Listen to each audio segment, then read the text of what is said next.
So friends, আশা করি তোমাদের সবার পুজোর সিজন খুব ভালো কেটেছে। তো যাই হোক, চলো এবার পড়াশোনায় ফেরা যাক। তো আজকে আমি যে বিষয়টি নিয়ে আলোচনা করতে চলেছি সেটি হলো কিউমুলেটিভ অর কপিউলেটিভ কনজাংশনস।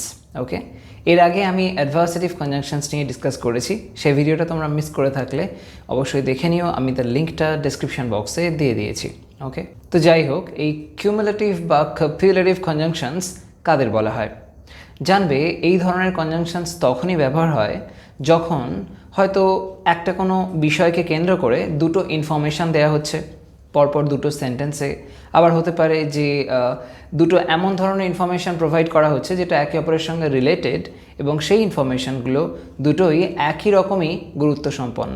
ওকে, তো তেমন ধরনের ক্ষেত্রে আমরা এই ধরনের কপিউলেটিভ কনজাংশনস বা কিউমুলেটিভ কনজাংশনস অ্যাপ্লাই করে থাকি। যেমন ধরো অ্যান্ড, অ্যাজ ওয়েল অ্যাজ ইত্যাদি এই ধরনের কনজাংশনসের মধ্যে পড়ে। তো যাই হোক, দেখে নাও আজকে তেমন কোনভাবে এই সমস্ত কনজাংশনসগুলোকে আমরা অ্যাপ্লাই করতে পারি, প্রত্যেকটির এক্সাম্পলস দিয়ে সেটা বুঝে নেওয়া যাক। ওকে, তো যাই হোক, স্টার্ট করা যাক। ফার্স্ট যে কনজাংশনটা সেটা হলো অ্যান্ড। অ্যান্ড অর্থাৎ এবং, আমরা সবাই জানি এবং খুব ইউজফুল একটা কনজাংশন। তো এই অ্যান্ডকে যখন সেন্টেন্সের মধ্যে অ্যাপ্লাই করবে, দেখবে দুটো ইনফরমেশান যা প্রোভাইড করা হচ্ছে দুটোই কিন্তু একই রকমই গুরুত্ব সম্পন্ন। For example, I have a car and I have a bike.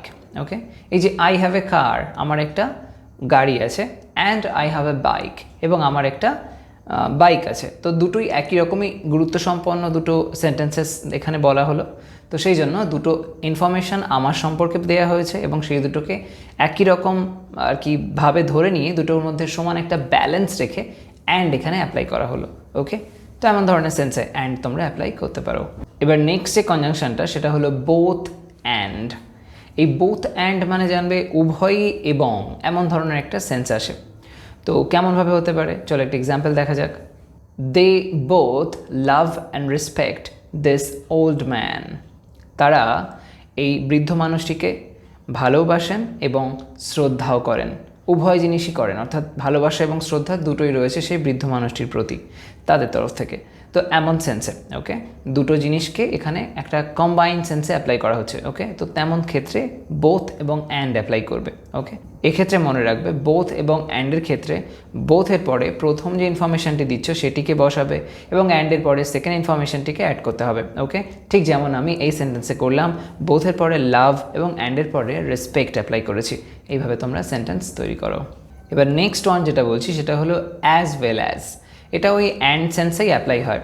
For example, the teacher as well as his students was invited. অর্থাৎ ওই শিক্ষক আর তার ছাত্ররাও নিমন্ত্রিত হয়েছিলেন, এমন সেন্সে। ওকে, তো এখানে দেখো একটা কথা তোমাদের বলে রাখি, এই যে অ্যাজ ওয়েল অ্যাজ অ্যাপ্লাই হচ্ছে, অ্যাজ ওয়েল অ্যাজের আগে যে নাউনটি থাকবে সেই নাউনটির বা প্রোনাউনটির রেসপেক্টে তোমরা কিন্তু ভার্বের ফর্ম অ্যাপ্লাই করবে।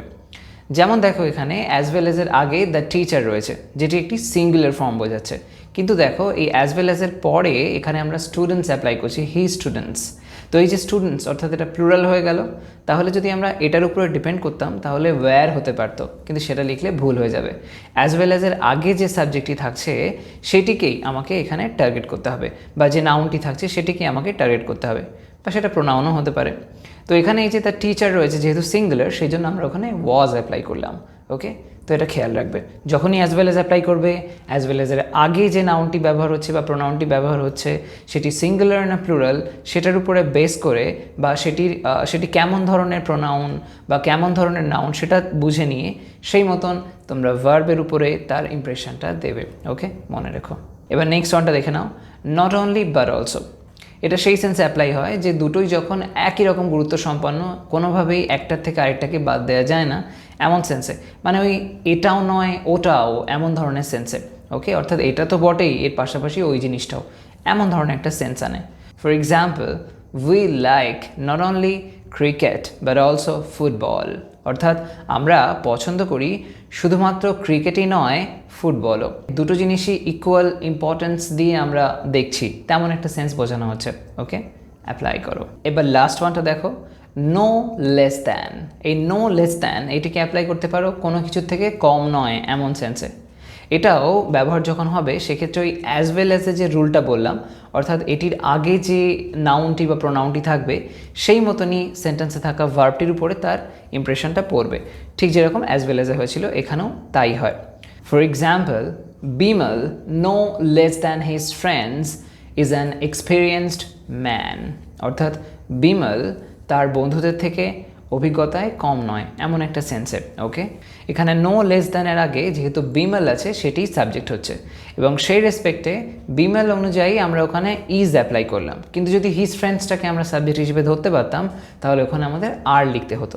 কিন্তু নো লেস দ্যানের ক্ষেত্রে ওই যে বললাম অ্যাজ ওয়েল অ্যাজ যে সিস্টেমটা হয় এখানেও তেমনই কিন্তু সিস্টেম থাকবে, অর্থাৎ নো লেস দ্যানের আগে যে সাবজেক্টটি থাকছে সেটি নাউন বা প্রোনাউন যাই হোক না কেন সেই অনুযায়ী ভার্বটাকেও আমাদেরকে মডিফাই করে নিতে হবে। ওকে, তো যাই হোক, এই সমস্ত বিভিন্ন রকমভাবে তোমরা সেন্টেন্সেসগুলোকে আর কি তৈরি করো এবং এই সমস্ত কনজাংশনসগুলোকে অ্যাপ্লাই করো বিভিন্ন ক্ষেত্রে। ওকে, সো ফ্রেন্ডস, আজ তবে এটুকুই। তোমরা সবাই ভালো থাকো, সুস্থ থাকো। চ্যানেলটাকে যদি এখনও সাবস্ক্রাইব না করে থাকো তাহলে সেটা করে নাও। আর এই ভিডিওটা কেমন লেগেছে আমাকে সেটা কমেন্ট সেকশনে জানাতে ভুলো না। ভালো লেগে থাকলে একটা লাইক করে দিও আর শেয়ার করো সবার সাথে। Okay, so thanks for watching my video. Have a nice day. Bye by.